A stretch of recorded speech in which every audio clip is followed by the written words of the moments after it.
The wind howled through the trees like a restless beast, clawing at Harold Grimes' battered old cabin. Rain lashed against the windows in frantic bursts, and Harold, seated by his crooked wood stove, grunted in irritation as he stirred his stew. He wasn't a man who liked surprises, yet surprises seemed to love him. The pot of stew simmered steadily, filling the room with the comforting scent of herbs and beef, but Harold's mind wasn't at peace. Something felt off. The storm wasn't natural. The sky outside flickered in strange colors, reds, purples, and greens blending like spilled oil. Birds had gone silent. For a man who spent years alone in the woods, Harold knew when nature was whispering something important. But Harold didn't care for whispers. He only cared that his stew didn't burn. With a sigh, he shuffled to the window. Peering through the streaked glass, Harold's scowl deepened. Strange figures moved through the trees, tall, armored shapes with glowing blue eyes. At first, he assumed it was some New Age hiking group or another film crew. They sometimes wandered too far from the beaten trail. His patience was thin. He grabbed his worn-out flashlight and stepped outside, boots splashing in the mud. "Hey!" Harold barked. "If you're some dumb tourist, you're too far off the trail. Turn around before you break an ankle!" The figures didn't respond. Instead, they stepped closer.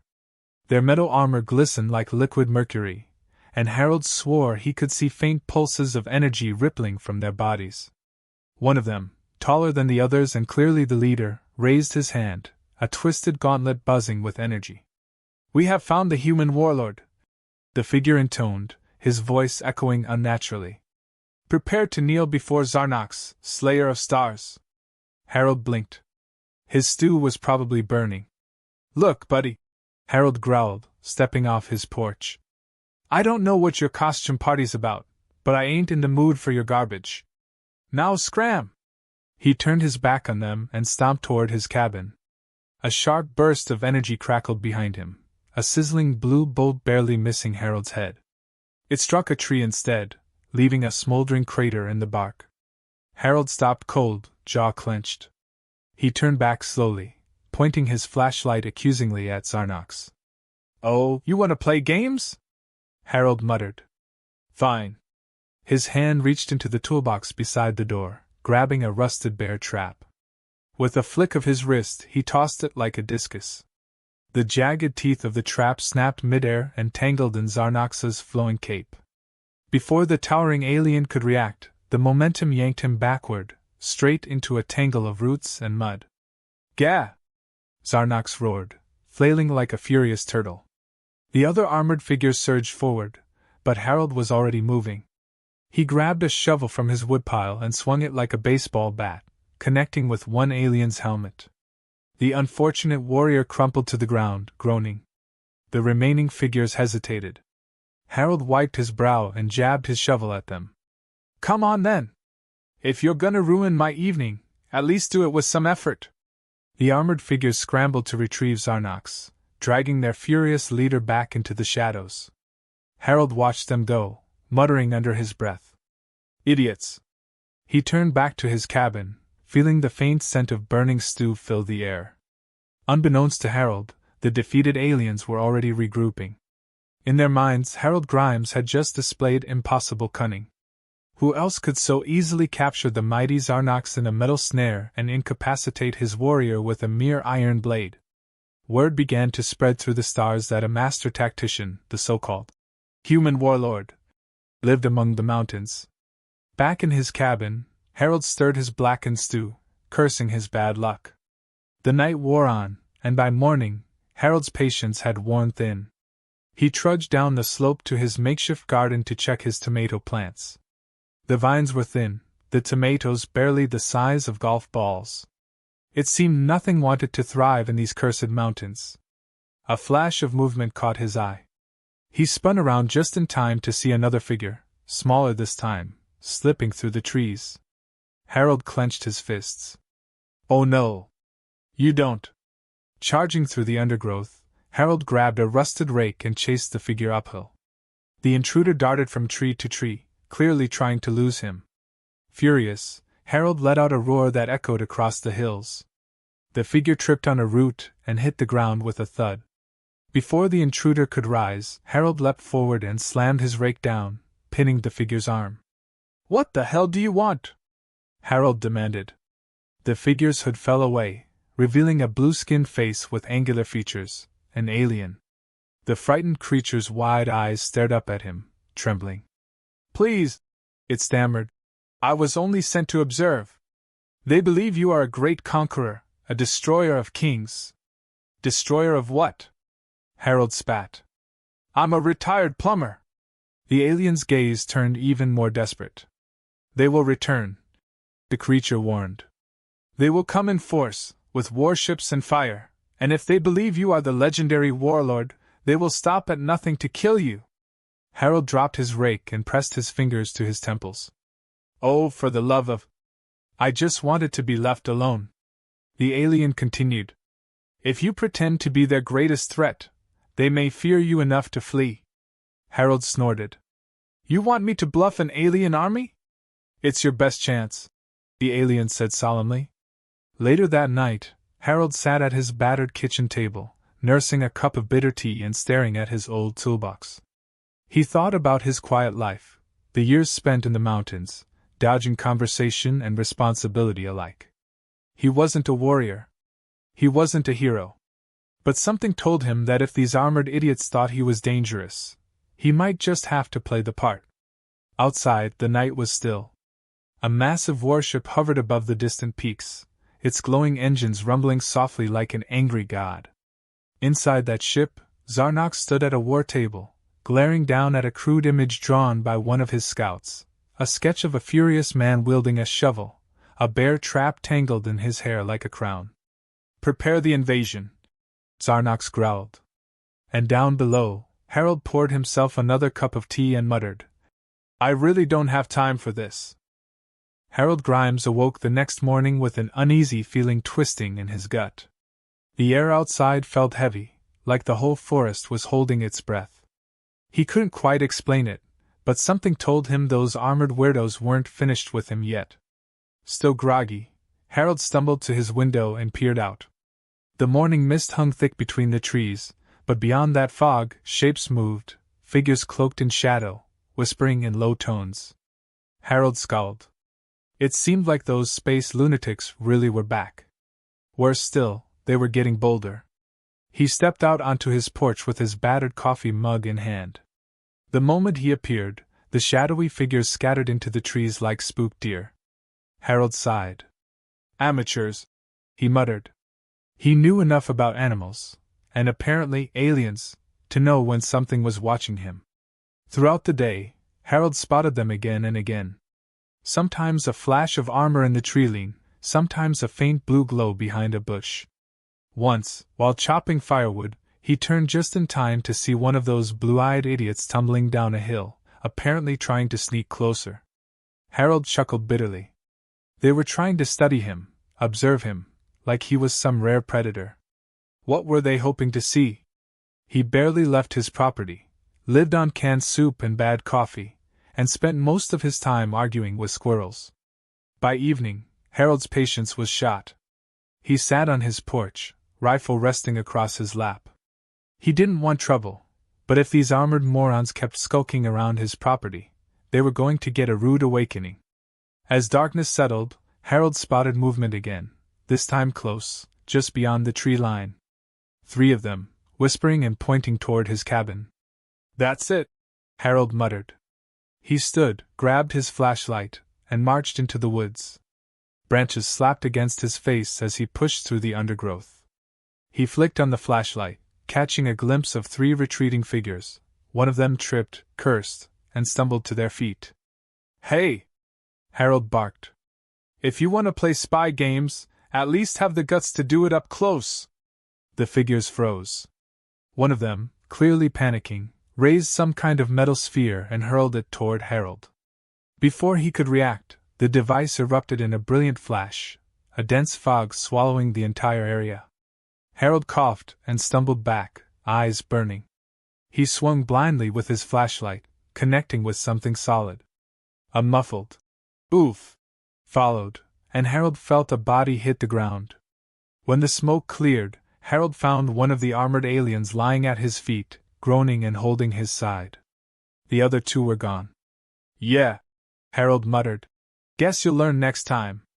But Harold didn't know what he'd just done. Word of the human warlords' latest act spread rapidly. To the alien scouts, it seemed impossible that Harold had walked directly into their trap, casually knocked out one of their soldiers, and sent the others fleeing. Rumors twisted the story further. Some claimed Harold had deflected the energy grenade with his bare hands. Others whispered he had summoned the wind itself to disperse the fog. By the time word reached Zarox's war council, Harold's reputation had spiraled into something otherworldly. The four alien factions now believed Harold Grimes was some legendary cosmic warrior, one who had mastered impossible strategies, wielded unknown technology, and obliterated armies without even breaking a sweat. Days later, Queen Valoria's elite assassins descended from the sky. They arrived at night, silent and deadly, cloaked in shimmering armor designed to blend into the darkness. They surrounded Harold's cabin like vultures, waiting for the right moment to strike. Inside, Harold lay snoring in his armchair, a book face down on his chest and an empty beer bottle balanced precariously on the armrest. The assassins crept closer, blades humming faintly with energy. One assassin reached for the doorknob. Just then, Harold shifted in his sleep, rolling over and knocking the beer bottle to the floor. The bottle shattered loudly, and Harold woke with a start. Disoriented, he grabbed the first thing he could find, his homemade propane torch flamethrower. The assassins burst through the door just as Harold swung it blindly. A massive jet of flame erupted from the nozzle, blasting across the room. The assassins panicked, diving for cover as Harold stumbled to his feet, blinking blearily. "Get out of my house!" he roared, still half asleep. The assassins, believing this fire-wielding lunatic had some infernal power, bolted into the night. One of them tripped and fell face-first into Harold's wheelbarrow, sending tools clattering down the hillside. The noise roused Harold fully. By the time he stepped outside, barefoot and furious, all he saw were distant figures disappearing into the trees. The following morning, Harold found strange scorch marks across his floor and holes in his walls where the assassins' energy blades had cut clean through. It was starting to sink in that these weren't just pranksters or weird campers. They were something far worse. Yet somehow, he kept sending them running. The truth, of course, was that Harold had no idea what he was doing. But the aliens didn't know that.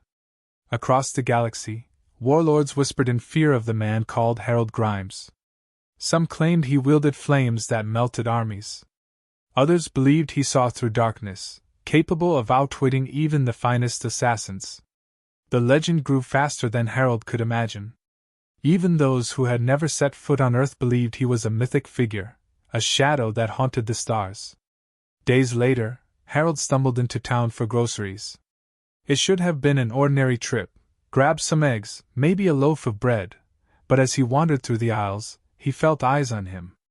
Unbeknownst to Harold, Zarox himself had dispatched agents to observe him in public. In the frozen food section, Harold accidentally turned a corner too fast and collided with one of the disguised agents. The impact knocked the poor alien backward into a display of canned beans, sending cans tumbling everywhere. "Watch where you're going," Harold grunted, pushing his cart past. The alien agent staggered to his feet, convinced Harold had intentionally struck him with masterful precision. Back at their warship, the agents reported that Harold Grimes had humiliated them, that the human's tactical awareness was unmatched, and that no one, not even disguised scouts, could get close without suffering his wrath. By the time Harold returned home, exhausted and irritated, entire fleets were quietly forming above Earth's orbit. Warlords plotted, kings schemed, and spies whispered strategies that might finally defeat the terrifying human warlord. Meanwhile, Harold sat on his front porch, sipping coffee and wondering how he kept attracting lunatics. He sighed, scratched his chin, and muttered to himself, "I should have just moved to Florida." The morning started like any other for Harold Grimes, but deep down, he knew something had shifted. The air outside was too still, the birds absent, and the usual rustling of squirrels and wind in the branches had gone silent. He stepped onto his porch with his battered coffee mug in hand, staring out at the tree line. Something was coming, and whatever it was, Harold knew it wouldn't end quietly. For days now, these lunatics had been creeping around his property, and no amount of shouting, shovel swinging, or accidental fire throwing had made them leave for good. It was only a matter of time before they tried something bigger. Harold's gaze wandered to his toolshed, and an idea began to form. He wasn't exactly a man of strategy, but he knew how to protect his own. Years of dealing with stubborn raccoons and nosy hikers had given Harold an unusual talent for traps. What started as a defensive instinct now seemed like his best shot at scaring off whoever, or whatever, these armored idiots were. He spent the better part of the day digging holes, stringing wires, and rigging various tools around his property. An old lawnmower engine, rusty barbed wire, and a propane tank that should have been thrown out years ago all became part of Harold's makeshift fortress. He wasn't trying to kill anyone, well, not unless they insisted, but he figured a few loud surprises might convince these freaks that Harold Grimes wasn't someone to mess with. That night, Harold sat in his armchair, sipping a stale beer and staring at the flickering light of his battered lamp. He tried to focus on an old paperback mystery novel, but the uneasiness gnawed at him. Every creak of the cabin seemed louder, every gust of wind somehow sharper. Somewhere out there, those armored fools were preparing for something. Harold just hoped his traps would be enough to keep them at bay. Outside, the forest shifted with unnatural movement. Shadows twisted and darted between the trees as the four alien factions gathered. Zarox's forces occupied the southern slope, armed with energy rifles and shock grenades. Queen Valoria's assassins circled from the east, blades humming faintly in the dark. To the west, Clyther's brutes, enormous, armored monstrosities, waited with savage patience. Meanwhile, drawn AK soldiers slithered through the undergrowth, silent and unseen. The four factions hadn't come to work together, they had come to destroy one another, and Harold Grimes was simply the excuse. Each of them believed Harold had the power to turn the tide of galactic war. Whoever claimed his victory would claim dominance over the others. The first attack came from the south. Zarox's elite soldiers charged up the hill, their armor gleaming like molten silver beneath the moon. They expected resistance, a blazing wall of fire, a cosmic weapon, or some other terrifying trick of Harold's supposed genius. Instead, they ran face first into Harold's tripwire net. The wire, stretched between trees, snapped taut and released an avalanche of loose metal parts, buckets, and rusted farm tools. A metal rake crashed down on one soldier's helmet with a resounding clang, knocking him unconscious on the spot. A dented wheelbarrow struck another one square in the chest, sending him tumbling downhill like a boulder. Zarox, watching from the tree line, stared in disbelief. His finest warriors were being routed by gardening supplies. Meanwhile, Queen Valoria's assassins crept closer, slipping silently through the shadows. One of her agents, a slender figure with a glowing blade, carefully reached Harold's porch and grasped the door handle. The instant she twisted the knob, a blast of compressed air from Harold's makeshift pressure tank erupted from the wall, sending her spiraling backward into a thorn bush. Two more assassins stepped forward, only to be ambushed by a rusty chainsaw blade swinging wildly from a rope Harold had tied to the roof. It missed them by inches, but they stumbled back in terror, convinced they had narrowly escaped some death trap of Harold's creation. On the western side of the property, Clyther's monstrous brutes began stomping forward, their massive frames bulldozing through trees. One of them triggered Harold's lawnmower contraption, an engine rigged to a length of chain, which roared to life and shot forward like a furious beast. The rattling machine slammed into one of the brute's legs, tangling in his armor and sputtering sparks. The brute panicked, stumbling into a pit Harold had dug and filled with ankle-deep mud. Unable to escape, the massive warrior began bellowing in rage. Draneke's forces were the first to understand the truth. One of his scouts, after witnessing the chaos, realized Harold's defenses weren't magic or tactics. They were accidents. Random tools, old junk, and sheer dumb luck. But before the scout could warn anyone, Harold himself appeared on the porch with a cup of tea in one hand and his rusty shovel in the other. His hair was wild, and his shirt half-buttoned, more due to poor laundry habits than any kind of preparation. Yet to the scattered soldiers watching from the woods, Harold looked every bit the mythical warlord they had feared. "All right!" Harold bellowed into the night. "Who's next?" The gathered alien forces froze. Zarox's battered troops lay sprawled along the hillside. Valoria's assassins were still extracting thorns from their armor. Clyther's brutes were furious, still trapped in Harold's mud pit. Draneke's warriors had begun to retreat without a word. As the factions eyed one another, tensions boiled over.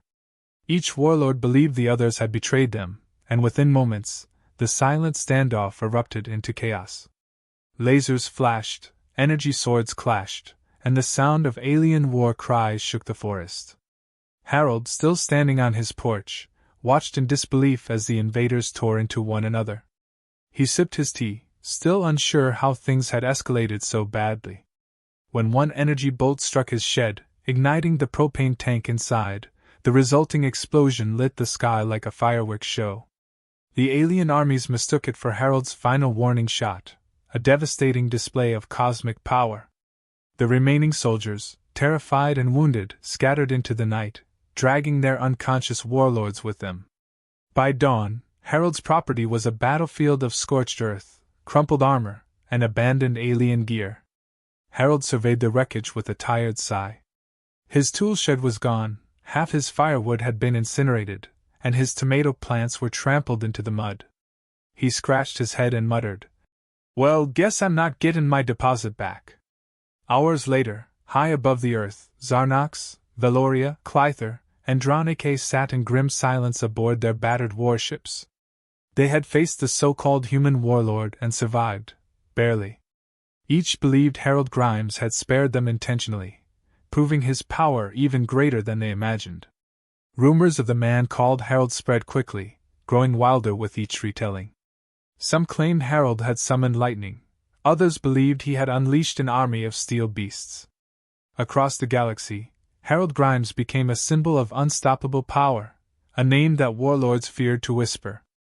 The days that followed were unusually quiet, almost unsettling in their calmness. Harold Grimes knew better than to believe things had truly returned to normal.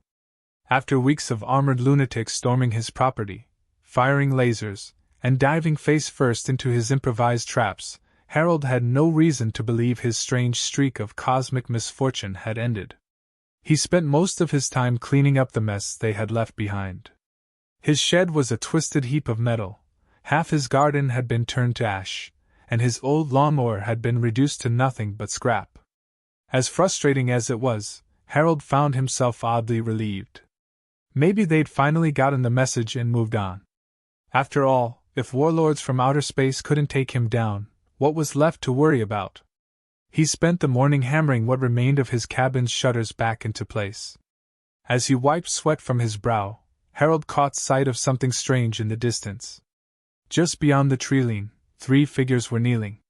Their armor gleamed faintly in the morning sun, but they made no move toward him.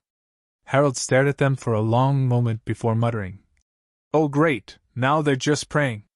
He grabbed his battered shovel and marched down the hill. When he reached the edge of the trees, Harold could see the 3 figures more clearly. They weren't soldiers, they were emissaries, dressed in flowing robes stitched with alien symbols. One of them, a thin figure with 4 glowing eyes, rose to his feet and bowed deeply. "O great and powerful Harold," the emissary intoned, "we come seeking your wisdom." Harold blinked. "My what?" "The galaxy has seen your strength," the emissary continued. "You stood against the warlords of the outer void and prevailed. They speak of your power, of your cunning and merciless strategy. We humbly ask you to bring balance to the warring factions." Harold stared at the man as if he'd grown a second head. "Look," Harold said flatly, "I'm not interested in whatever nonsense you're trying to sell. I'm not a warrior, I'm not a king, and I'm sure as hell not going to outer space." "You misunderstand," the emissary insisted. "You already are their king. They fear you, they believe you've allowed them to live. Rumors have spread. They believe you hold the power to destroy their armies with a thought.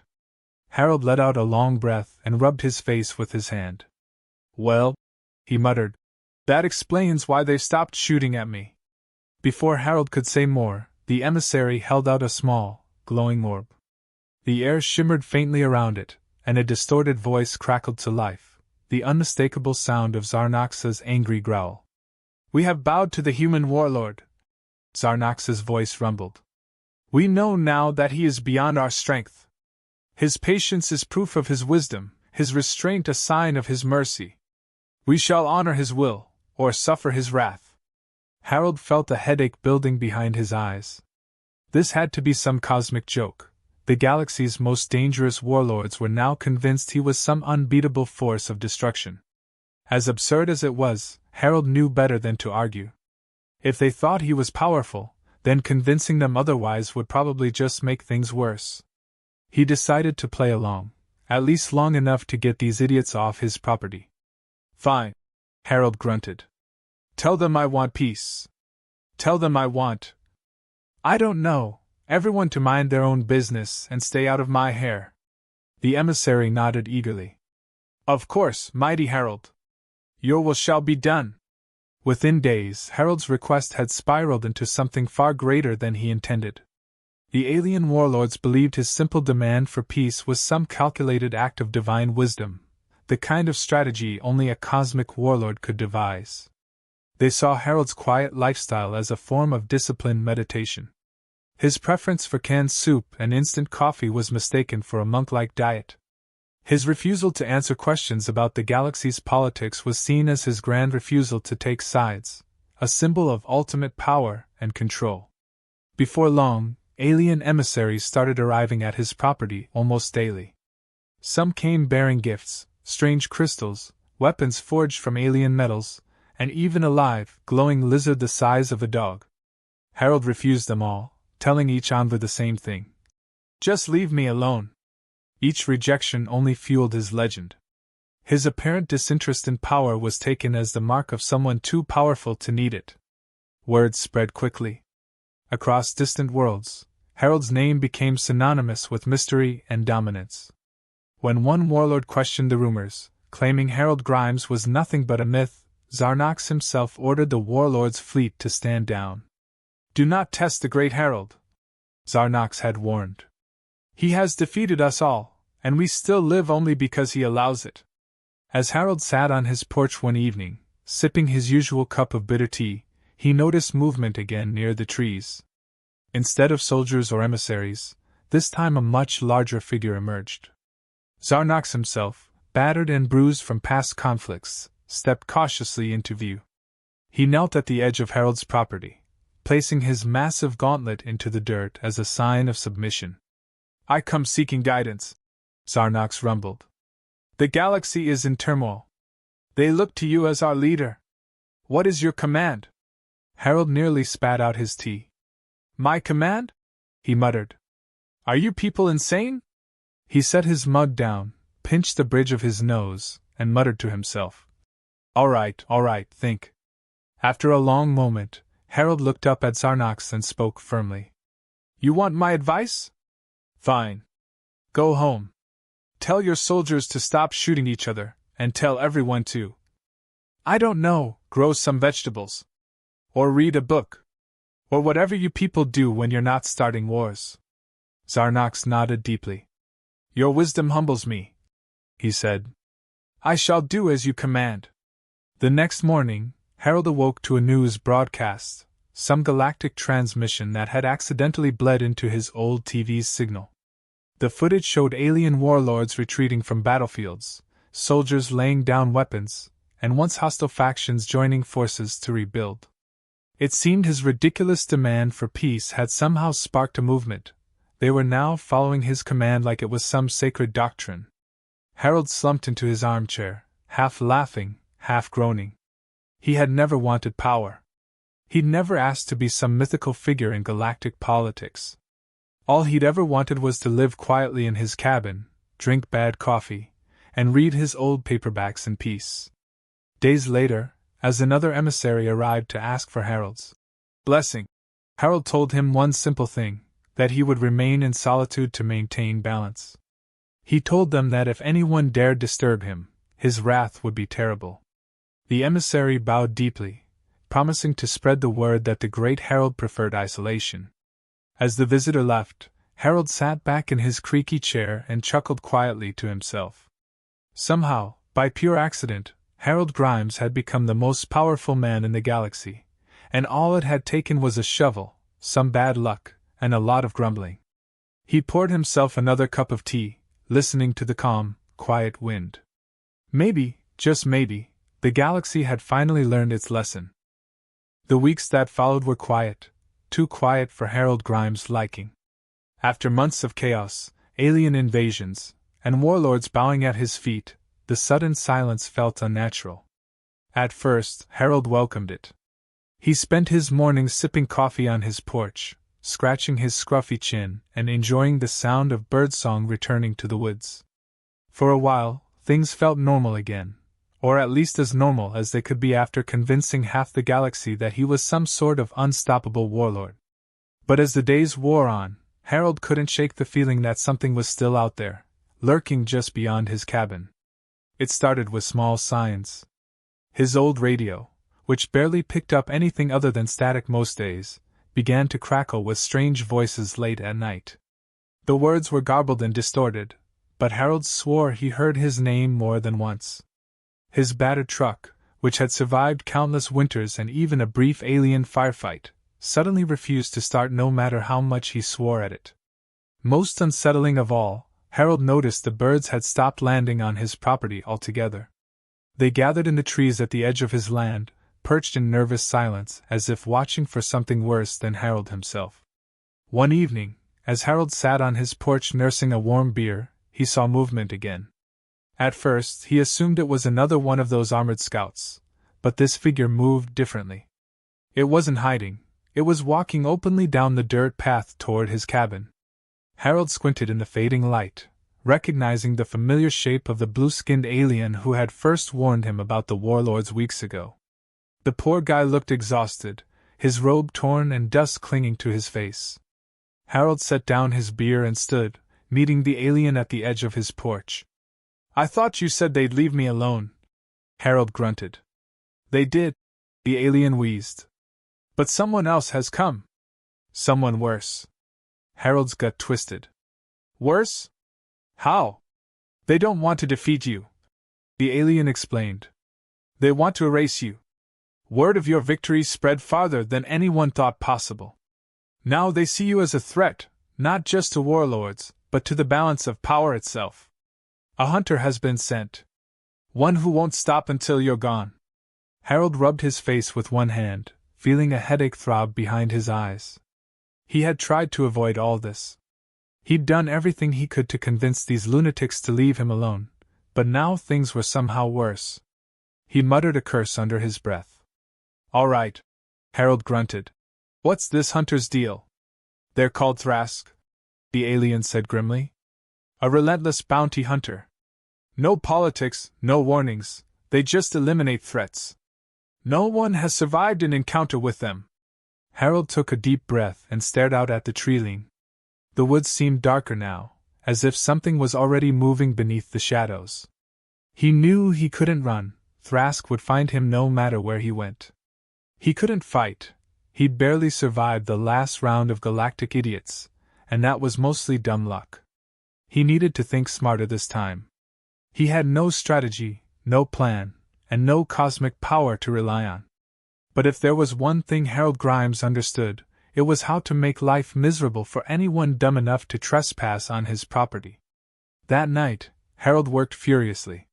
He rigged what little remained of his toolshed scrap into whatever contraptions he could muster. Broken pipes became crude air horns.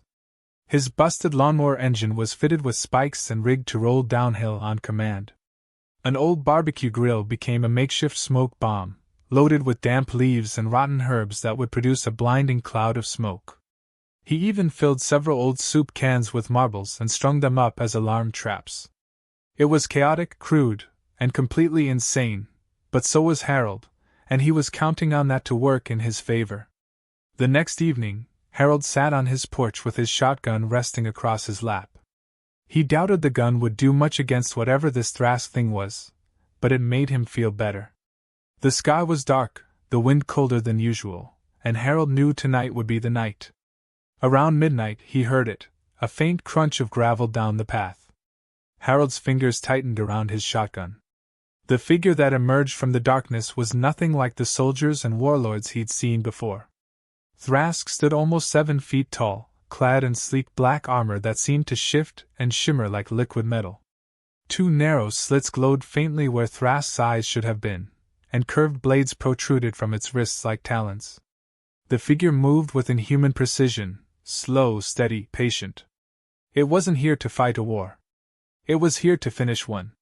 Harold stood, raising his shotgun. "I don't know what they told you," he growled, "but I'm no warlord." Thrask didn't speak. It raised one clawed hand, and a glowing red blade ignited from its wrist. "Yeah, I figured," Harold muttered. Thrask lunged forward, faster than Harold could have expected. Harold fired, the shotgun blast missing by a wide margin as Thrask dodged with unnatural speed. The creature was halfway across the yard before Harold bolted inside, slamming the door behind him. The first trap triggered immediately. Thrask kicked the front door open, only to be greeted by a blast of compressed air that sent it stumbling backward. The pipes wailed like air raid sirens, the deafening noise echoing through the forest. Thrask pressed forward, stepping straight into Harold's marbled tripwire. Soup cans clattered, marble scattered beneath its feet, and Thrask's sleek, predatory stance faltered as it skidded across the wooden floor and slammed into Harold's bookshelf. Harold bolted out the back door, racing around the cabin as Thrask burst through the wall behind him. The hunter's red blade sliced through a tree like butter, and Harold barely ducked in time to avoid the falling trunk. As Thrask closed in, Harold yanked a rope tied to the old lawnmower engine. The engine roared to life and rolled down the hill, its rusted spikes spinning wildly. Thrask sidestepped the machine easily, but Harold expected that. The lawnmower's sputtering motor ignited the string of gasoline-soaked rags Harold had tied behind it. Flames erupted in a wall between him and Thrask. Thrask growled, slashing through the fire with one powerful swing. Before it could advance, Harold triggered his final trap. The old barbecue grill, packed with damp leaves and moldy herbs, erupted in a thick cloud of choking smoke. Thrask staggered backward, coughing and snarling as the smoke stung its eyes. Harold seized his chance. He grabbed his shovel from the porch and, with every ounce of strength he had left, swung it directly at Thrask's head. The blow connected with a metallic crack, sending the armored figure sprawling. For a long moment, Harold stood panting, shovel in hand. Thrask lay still, smoke curling from its armor. Harold poked it cautiously with his foot. When it didn't move, he muttered, "Yeah, that's what I thought." By morning, the scout returned to find Harold sitting on his porch, sipping coffee like nothing had happened. The smoke had cleared, and Thrask's battered form had been dragged to the edge of the forest, a warning to anyone foolish enough to try again. The scout asked what Harold had done to defeat the infamous Thrask, and Harold just shook his head. "Tell them," Harold said with a tired grin, "that I don't lose."